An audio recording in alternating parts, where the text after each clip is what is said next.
What a head, son! What a head!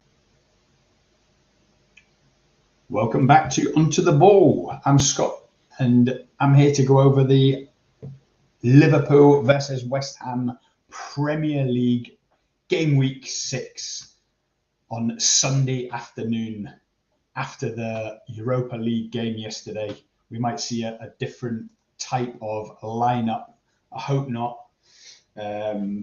But listen, this is the week that West Ham striker MICHAIL Antonio has had a lot to say about Liverpool in general on his podcast with Callum Wilson, is it?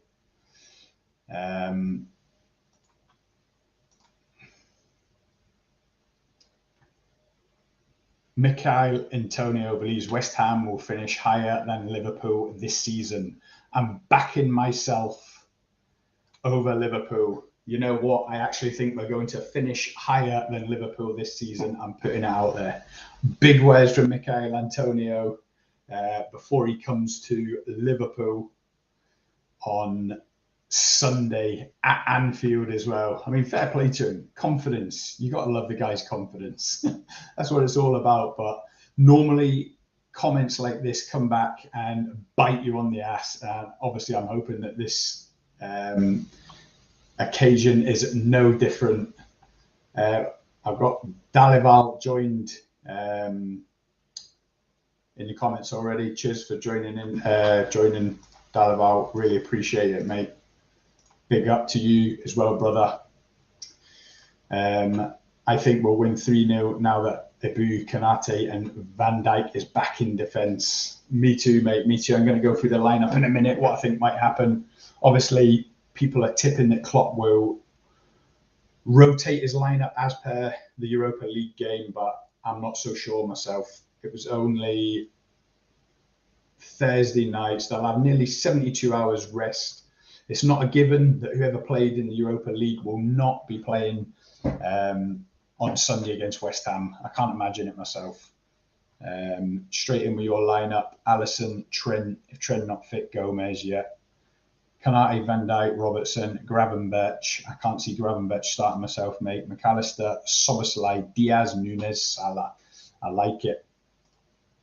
Antonio needs to learn his lesson this Sunday. I cannot wait for Konate and Van Dijk to humble and destroy Antonio. See, this is the thing about when these football players are doing podcasts while they're still active and still playing. It's unbelievable, really, how confident they are. Obviously, slagging off current players. Who was the player they were slagging off? Richarlison at Spurs, slagging him off about his taking his shirt off, scoring goals. And then them getting ruled out for offside last season. I'm sure Richarlison wouldn't mind giving him Antonio a 2-footed challenge next time he sees him. Daniel's joined. How you doing, Daniel? Cheers for joining again. They'll definitely finish above Chelsea. Who? West Ham. You must be on about West Ham, because Liverpool will definitely be finishing above Chelsea. Let's get straight into it.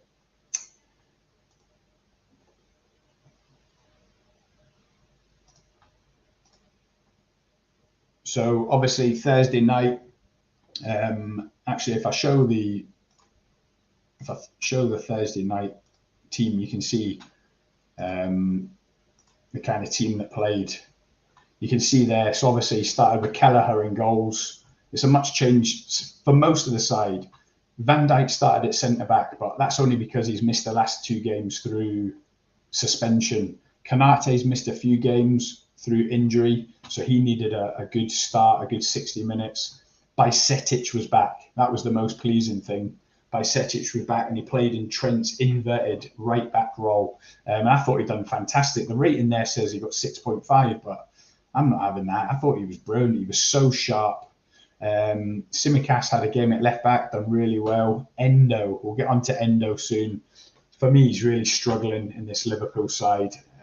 Obviously, I don't want to write the guy off after only 5 games of the season, of which I think he's only started 1, but I'm writing him off. Endo is not going to have any impact on this Liverpool season at all. I'm calling it early, but He just looks a million miles off the pace, and at 30 years old, he's not going to get any better, is he? Let's get real.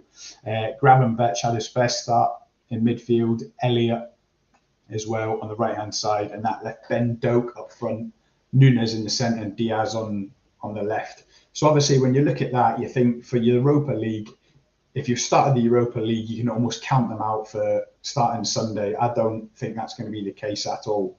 Van Dijk is a fixture in the side. He's the captain. He's going to start. Nunes and Diaz, I'm going to put them firmly in that category as well. I think Diaz and Nunes are going to start. So let's get straight into the team that I think will start.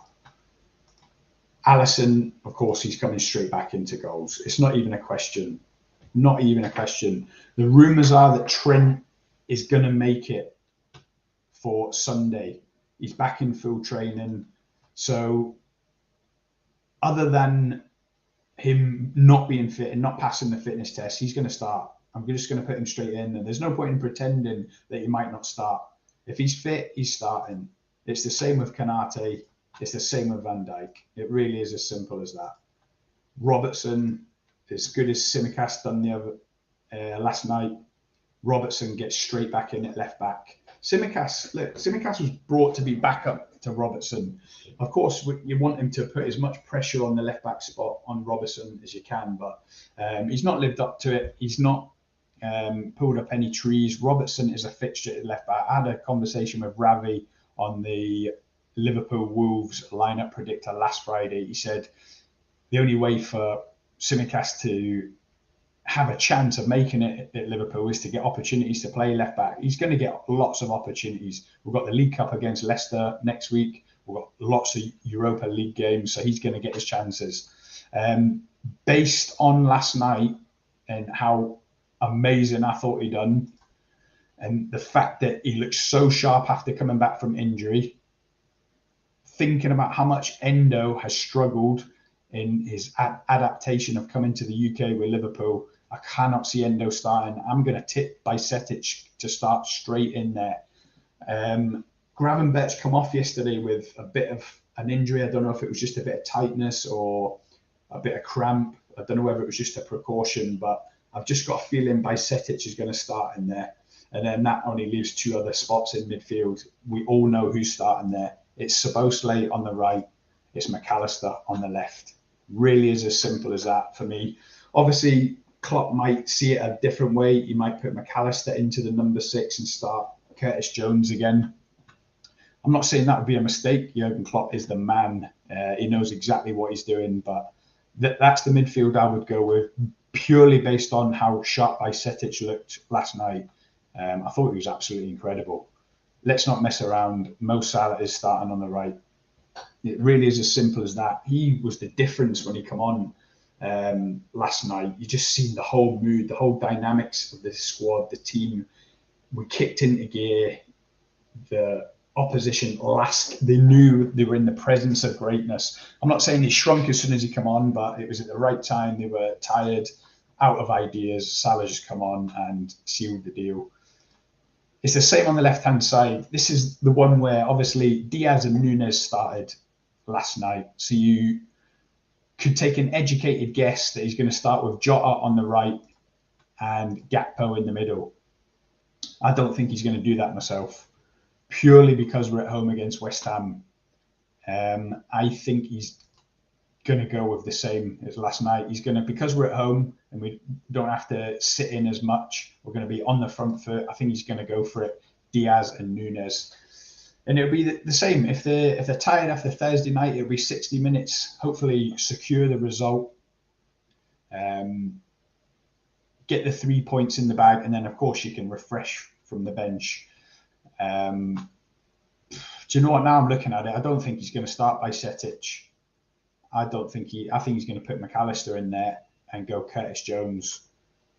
I mean, we could see Gravenberch in there if it was only taken off as a precaution, but I'm just not so sure. Then you've still got Thiago coming back from injury. Apparently he's had another setback where he's still not kicking a ball. I mean, Thiago's the only player I know that he has a little bit of tightness that rules any other player out for 3 weeks, and that's it. He's out for 6 months. He's made of absolute crisps. A wonderful footballer. He's not built for the Premier League. He's just not robust enough for this league.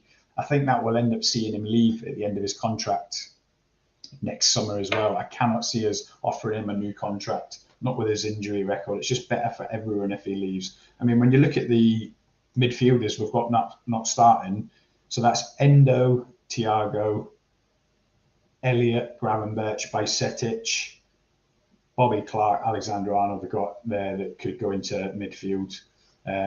So, you know, you've got 8 or 9 options there. So for Thiago to leave, that would, you know, I can't see it hurting us that much. He was a wonderful signing at the time. He's come to the league. He's one of the best midfielders on his day.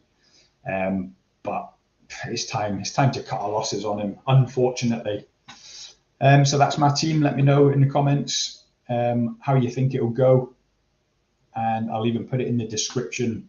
DHALIWAL's already said it'll be 3-0 to Liverpool. I hope you're right, mate. I really do. I think we'll concede because we always do. We'll probably concede first, to be honest. So I'm going to go 3-1 again. Another 3-1 victory, just like Wolves. So yeah, I think it'll be a bit more routine than Wolves. We'll probably take the lead, maybe go 2-0 up. They might claw one back.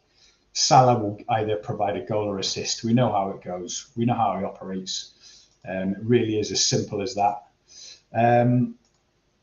But just to end up on that, for anyone that does Fantasy League, this is my team going into game week 6. Sanchez in goals. I've gone heavy on the home players. Sanchez at home to Villa, Colwill at home to Villa, Saliba at home to Spurs, Dan Burn, the only away player I've got. I changed my lineup a little bit after talking to FPL Matt Day today.